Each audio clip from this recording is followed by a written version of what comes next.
lunch. Ito na. Ayan ang ating fried rice na may shrimp din. Mayroon ding beef. At ito na ayan, ang ganda-ganda ng ating noodles. So, tinapings ko lang ang shrimp. I put the shrimp on the top. Ayan. And with lemon. At itong ating fruits for today. Yan, watermelon.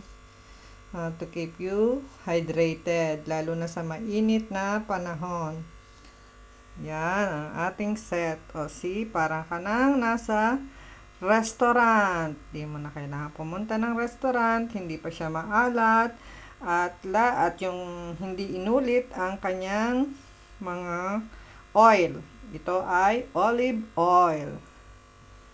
So, healthy. That's it. That's it. God bless you. Keep safe and healthy.